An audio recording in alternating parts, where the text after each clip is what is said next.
लेकिन हमारे वर्तमान मुख्यमंत्री आदरणीय भजन लाल जी विधानसभा में कितने सक्रिय रहे। हर दिन 1-2 दिन को छोड़ के सिवा हर दिन विधानसभा आए। माननीय अशोक गहलोत जी विधानसभा के अंदर नहीं आए, माननीय सचिन पायलट जी एक बार आए, गोविंद जी डोटासरा बिल्कुल नहीं आए। और ऐसे उनके अनेक वरिष्ठ नेता हैं जो विधानसभा के फ्लोर पर नहीं बोलते हैं, सिर्फ आपके समक्ष मीडिया के समक्ष बोलते हैं। विधानसभा के फ्लोर का ये बात लिखते तो इतिहास में दर्ज होती और उसके परिणाम भी सही है तो सही है, गलत है तो परिणाम भुगतने के तैयार होते हैं। तब से विधानसभा बढ़ी है, तब से कैमरे वही लगे, अपग्रेडेशन होता रहता है। और जिस तरह के वक्तव्य कल कांग्रेस की तरफ से आए हैं वो घटिया मानसिकता का परिदृश्य। लेकिन स्पीकर जो किसी भी राजनीतिक दल का नहीं है, वो पक्ष या विपक्ष का किसी के नहीं होते, और उस पर इस तरह की घटिया मानसिकता के आरोप लगाना किसी भी रूप में ठीक नहीं है और हम इसकी निंदा करते हैं। कि आप आरोप प्रत्यारोप अवश्य लगाएं, लेकिन उसका स्तर इतना नहीं गिरा दे कि समाज के सामने हम जा भी नहीं सकते। क्योंकि कांग्रेस के पास न तो मुद्दा है, न विजन है, और न वो इस अतिवृष्टि में कोई भी विधायक या जनप्रतिनिधि जनता के बीच में गए। जब दिया बुझता है तो थोड़ा ज़्यादा टमटमाता है, और वो स्थिति उनकी हो रखी है। देखिए, स्पीकर महोदय ने इस विषय को बहुत ही स्पष्ट शब्दों में बार बार स्पष्ट कर दिया। राजस्थान विधानसभा में जो सीसी कैमरे लगे हुए हैं वो जब से विधानसभा बनी तब से लगे हुए हैं। समय समय पर उसमें अपग्रेडेशन होता है, वर्तमान तकनीक का उपयोग अवश्य किया जाता है। और राजस्थान विधानसभा में चाहे महिला विधायक हो, पुरुष विधायक हो, पक्ष के विधायक हो, विपक्ष के विधायक हो, या निर्दलीय विधायक हो, या किसी भी राजनीतिक दल के विधायक हो, अलग से बैठने की कोई व्यवस्था नहीं है। हाँ पक्ष वाले हाँ पक्ष में बैठ रहे हैं, ना पक्ष वाले ना पक्ष में बैठते हैं, एक दूसरे के यहाँ पे यहाँ बैठते जाते हैं। इसीलिए प्राइवेसी नाम की कोई चीज विधानसभा में नहीं होती है। हाँ, कोई महिला विधायक हो, पुरुष विधायक हो, और अपने पर्सनल काम के लिए किसी बाथरूम में वगैरह में जाते हैं, वो चीज़ अलग होती है। बाकी कोई प्राइवेसी वैसा विषय है ही नहीं।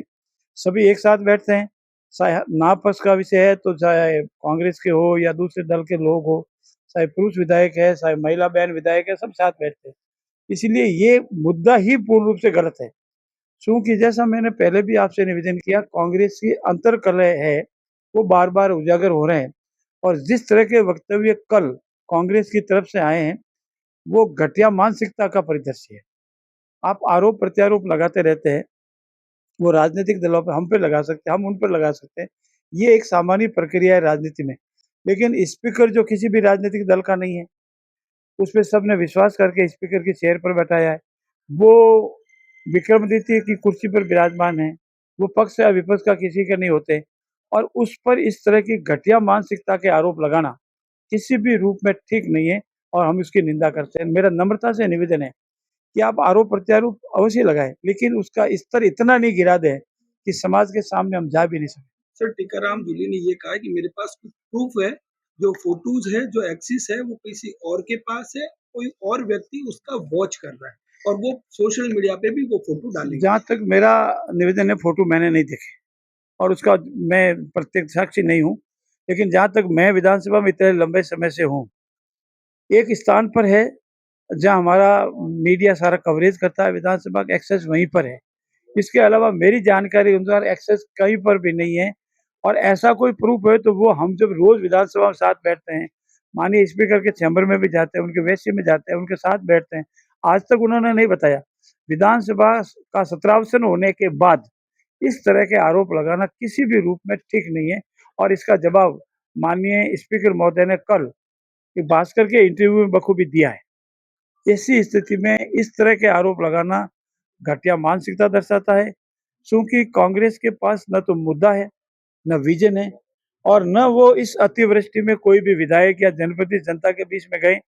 उनका धरातल धीरे धीरे खिसक रहा है, और ऐसी स्थिति में जब दिया बुझता है तो थोड़ा ज्यादा टमटमाता है, और वो स्थिति उनकी हो रखी है। एक तरफ डोटासरा जी नहीं आ रहे हैं विधान सत्र में और दूसरी तरफ इस तरह के आरोप लगाना नहीं, डोटासरा जी नहीं, माननीय अशोक गहलोत जी विधानसभा के अंदर नहीं आए, माननीय सचिन पायलट जी एक बार आए, गोविंद जी डोटासरा बिल्कुल नहीं आए।